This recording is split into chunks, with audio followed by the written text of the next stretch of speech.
मर्द पर ध्यान दे, तब पाप भरा जीवन हो तो क्या परमेश्वर की उपस्थिति उनके लाइफ में मदद के लिए आएगा? नहीं आएगा। इसीलिए परमेश्वर का वचन कहता है शादी विवाह जो है सब में आदर की बातें मानी जाए। विवाह है जो सब में एक पवित्र रिश्ता है, उस विवाह को आदर दिया जाए, क्योंकि परमेश्वर पहले शादी को रच के दिया। परमेश्वर ने जोड़ा लगाया। परमेश्वर का फूलो फलो पृथ्वी भर जाओ, ये परमेश्वर की आशीष थी। परमेश्वर की इच्छा नहीं है कि शादी नहीं टूट जाना, शादी जुड़े रहिए, परमेश्वर की इच्छा है। जिसे परमेश्वर ने बनाया अपने स्वरूप में बनाया। परमेश्वर कोई जात पात नहीं बनाया। मनुष्य ने इस दुनिया के अंदर आकर जात पात धीरे धीरे परमेश्वर से, सच्चाई से दूर होकर, महिमा से दूर हुए तो ये जाति वो जाति, क्योंकि हजारों वर्षों के बाद में भाषा चेंज हुई थी। इसलिए परमेश्वर ने कोई जात पात नहीं बनाया। तो हमें उसके ऊपर न ध्यान देते हुए हम पवित्रता की ओर ध्यान दें, हम अपने जीवन की ओर ध्यान दें, हम परमेश्वर की परमात्मा की ओर ध्यान दें कि परमेश्वर किस विषय लेकर हम जिंदगी जीते हैं तो वो खुश होगा। इसीलिए बच्चे को माता पिता आशीर्वाद करना जरूरी होता है। बहुत मायने ये बातें रखता है कि माता पिता उनके जीवन में आशीर्वाद करें शब्दों से कि बेटा तेरे जीवन में भला हो, तेरे जीवन में बरकत उतरे, तेरे जीवन में उन्नति हो, बेटी तेरे जीवन में परमेश्वर मार्गों खोले। कई बार कई फैमिली जो पैसे वाली होती है वो तो पैसा से ठीक है उनको हेल्प करते, लेकिन कई बार कई फैमिली पैसे वाली नहीं होती है तो किस रीति से अपने बच्चों को आशीष देंगे? परमेश्वर तुम्हारे लाइफ में तुम्हें बरकत दे, तुम्हारे हाथों के ऊपर, तुम्हारे कामों के ऊपर, तब उनके काम सफल होने लगते, तब परमेश्वर के लिए मार्गों खोलने लगता। क्योंकि माता पिता एक परमेश्वर की ओर से दिए हुए सहायक है। परमेश्वर का वचन कहता है कि माता पिता की आशीर्वाद जरूरी है, और इसीलिए वचन कहता है कि अपने हे बच्चों अपने माता पिता के अधीन रहो। एफिसी का किताब में उसका 6 उसका हम 1-2 से पढ़ते हैं तो वहां परमेश्वर का शास्त्र स्पष्ट कहता है, हे बच्चों अपने माता पिता के अधीन रहो, उनसे प्यार करो, उनकी बातों मानो, उनका इज्जत करो। इसलिए जब बहू नई अपने ससुराल में जाती है तो बहू को समझना है कि मेरी सासू जो है मेरी माँ है, उसे माँ के समान प्यार करो, माँ के समान उसे देख रेख करो, माँ के समान उसकी बातों को सहेलो। ससुर को मेरा पिता है, मेरा बाप है, समान उसे मान सम्मान दो, उसे इज्जत करो, उनके अधीन रहो। जब अपने माता पिता का दर्जा देते हैं, चाहे वो अपने से नफरत करे, लेकिन हमें बहू जितनी भी है उनके स्वभाव के जैसे स्वभाव बनाकर, कड़वाहट डाल के, नफरत डाल के नहीं, उन पुरानी बातों को भूलकर अपने हृदय को साफ रखना है। क्योंकि परमेश्वर का वचन कहता है जब हमारे जीवन के अंदर कड़वाहट होती है, परमेश्वर हमारे रास्ता नहीं खोल सकता, परमेश्वर हमें ऊंचाई की ओर नहीं ले जा सकता। जब मनुष्य के अंदर कड़वाहट होती है, परमेश्वर का वचन कहता है यदि तुम मुझसे प्रेम करते हो मेरी आज्ञाओं को पालन करो। यदि उसकी आज्ञा है कि जैसा मैंने तुमसे प्यार किया वैसे तुम प्यार करो, मैं तुम्हें क्षमा करता हूं 1000 गुना, तो तुम भी एक दूसरे को माफ करो, ताकि मैं तुम्हारे संग रह सकूं, ताकि तुम्हारे लिए मार्ग खोल सकूं। इसीलिए धार्मिक लोगों के लिए परमेश्वर रास्ता तब खोल पाता है जब उसकी मर्जी होती है। प्यारे भाई बहनों, परमेश्वर की उपस्थिति में जब जिंदगी की शुरुआत होती है, परमेश्वर किसी बात की कमी नहीं आने देते। इसीलिए शादी में परमेश्वर की उपस्थिति होना बहुत जरूरी है। 2-3 सालों की घटना है, कई बार बच्चे बहुत बड़ी गलती करते हैं, सच्ची घटना है। लड़का जो था मेरे मामा ससुर का, लड़के का लड़का था, वो 12वीं की पढ़ाई चल रही थी। लड़की कोई पास के गांव की थी, लड़की सुंदर थी और लड़की के परिवार बहुत पैसे वाले थे, एक ही लड़की थी। जो लड़की 12वीं में थी और जो उनका प्रेम बात हो गई, प्रेम लोग हो गया, तो उसके बाद में वो ससुराल में आकर रहने लगी। माता पिता ने कुछ नहीं कर पाए, कारण कि वो और सरकारी शादी यानी कि कोर्ट लव मैरिज होने के बाद माता पिता के हाथ टिक गई। लेकिन शब्द कितना मायने रखता है। लड़की के लिए उन माता पिता ने, भाई लोगों ने एक गड्ढा खोदा, रोज उठकर पत्थर डालते गए। आज से हमारी लड़की ने हमें बेइज्जत किया, हमारी फलानी बहन थी आज के बाद मर गई, हम मसल्टे के ऊपर पत्थर डाल रहे करके रोज रोज रोज इस तरीके से करते रहे। यानी कि जो फैमिली था वो रोज श्राप देते गए। एक ही लड़की थी, सुंदर थी, पिछले 1 साल की बात है, और वो लड़की 1 साल भी ससुराल में नहीं ही रही, और मामूली सी बुखार आया और बुखार के कारण वो घटना घट गई, वो लड़की मर गई।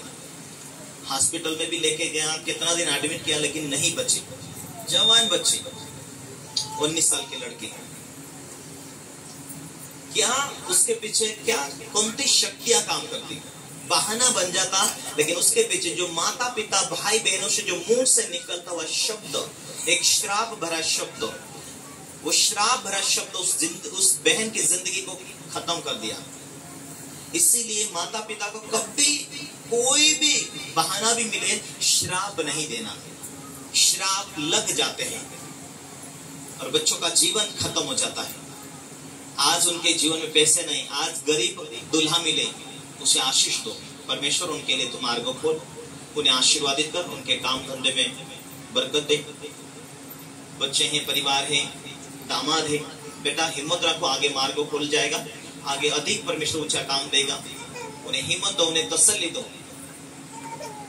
उन्हें हिम्मत मिलेगा, उन्हें ताकत मिलेगा।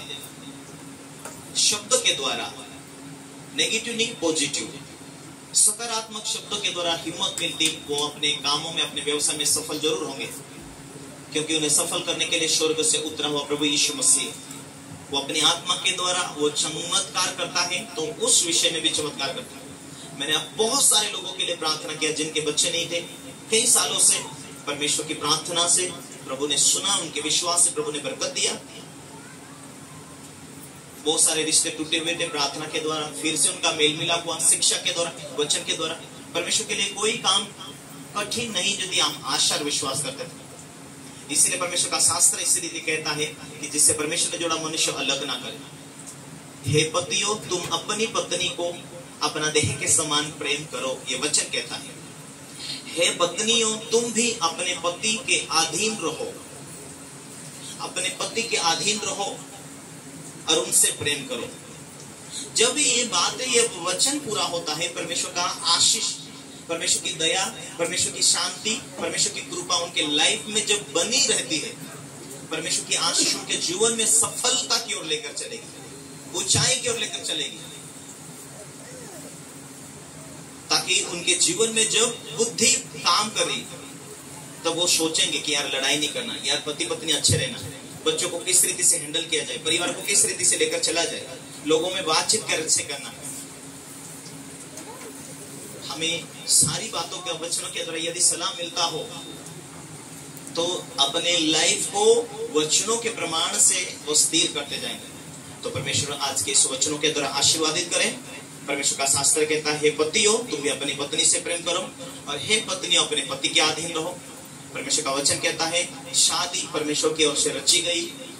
आज इस शादी में परमेश्वर अनुग्रह दिया है और ये शादी हमेशा के लिए टिकी रहे, उसी विषय में हम सब मिलकर आशीर्वाद करेंगे। भले आपको यीशु नाम प्रार्थना नहीं आता है, लेकिन जब बच्चों के ऊपर कहते हैं बच्चा आशीष पाए, उनकी लंबी आयु हो, क्योंकि वचन कहता है कि है बच्चों अपने माता पिता के अधीन रहो ताकि तेरी लंबी आयु हो। ये परमेश्वर की ओर से शब्द है, लिखित वचन, और तेरा काम धाम सब सफल हो। जब बच्चे ना समझ या अपने माता पिता को प्रेम नहीं कर पाते, अपने माता पिता के ऊपर हाथ उठाते, परमेश्वर का वचन कभी नहीं टलता, उनकी लाइफ लंबी नहीं होती, उनके जीवन में सक्सेस कभी नहीं आते, और सक्सेस आएंगी भी तभी वो पूरी लंबी आयु के साथ नहीं जीवन जी सकते।